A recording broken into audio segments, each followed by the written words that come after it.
Como ouvir uma criança que sofreu ou testemunhou um evento traumático e descobrir a verdade sem causar ainda mais traumas?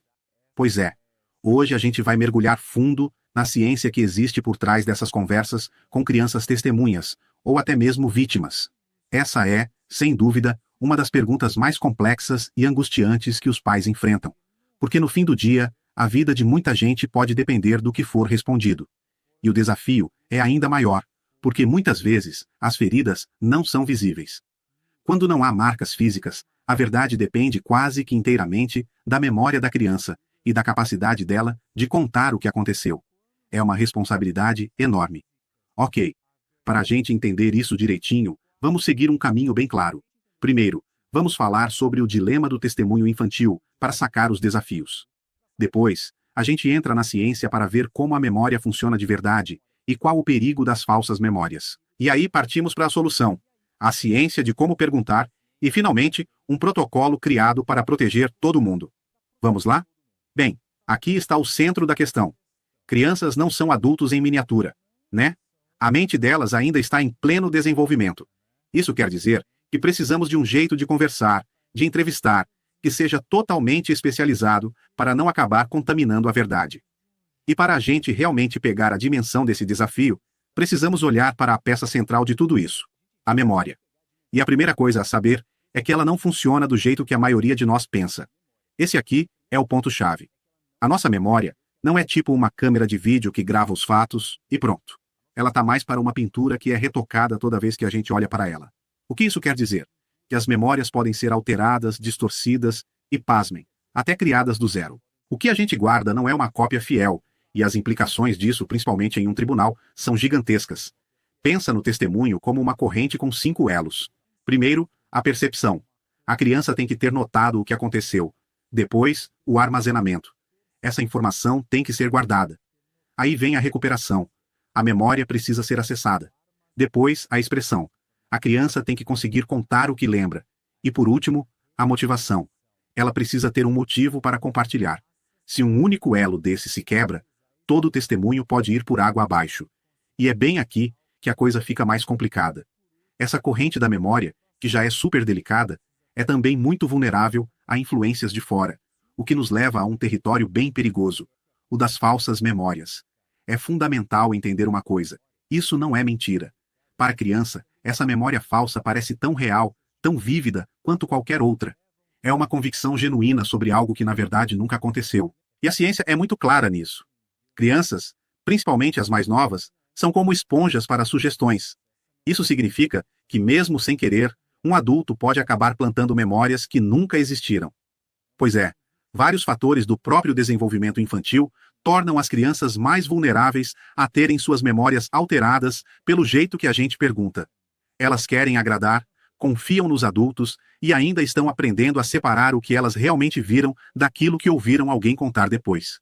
E esse slide aqui mostra o poder de uma pergunta de um jeito perfeito.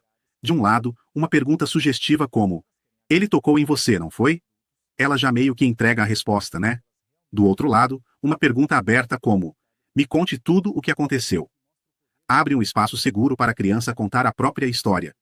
A diferença entre proteger e contaminar uma memória pode estar nessa simples escolha de palavras. Certo, agora que a gente já entendeu os riscos, fica a pergunta: como fazer melhor? A boa notícia é que a ciência nos dá uma solução. Vamos dar uma olhada em como a entrevista investigativa mudou completamente o jogo. O objetivo aqui é duplo, sabe? É chegar à verdade e, ao mesmo tempo, não causar mais nenhum dano. É uma abordagem que busca equilibrar a necessidade da investigação com o bem-estar da criança. E a chave para essa abordagem é o tal do protocolo protetor. E não é um roteiro de perguntas, não. É, na verdade, um processo super bem estruturado, com fases bem distintas, que foi desenhado para criar um caminho seguro até a verdade. Olha só como funciona. Tudo começa com planejamento, pesquisando o caso e preparando o lugar. Depois vem o engajar, que é para criar confiança. A fase do relato é onde a história é contada, primeiro de forma livre e depois com alguns esclarecimentos. O fechamento revisa tudo e termina a conversa de um jeito positivo. E por fim, a avaliação analisa tudo o que foi dito. Cada fase é um passo calculado para driblar os desafios da memória e criar um ambiente seguro. A grande sacada aqui é o empoderamento. É dar poder à criança. Quando o entrevistador diz: "Olha, tudo bem se você não souber a resposta, pode dizer, eu não sei. E se eu falar alguma coisa errada, por favor me corrija." A dinâmica muda completamente. A criança deixa de ser só uma pessoa respondendo perguntas e se torna uma parceira ativa e honesta na busca pela verdade. É isso. Ao deixar a criança liderar a narração da história, quem entrevista diminui muito o risco de colocar sem querer alguma informação sugestiva na conversa. A história vem da fonte mais pura possível, a própria criança. No fim das contas, isso aqui não é só sobre uma técnica de entrevista. É sobre mudar toda uma cultura para proteger melhor as testemunhas que já estão tão vulneráveis. E a reflexão final que fica é essa. Será que, ao entender de verdade como a memória de uma criança funciona, a gente consegue construir um sistema de justiça que não só vai atrás da verdade, mas que também ajuda a curar? Esse é o grande desafio, e ao mesmo tempo, a grande promessa de aplicar a ciência onde ela mais importa.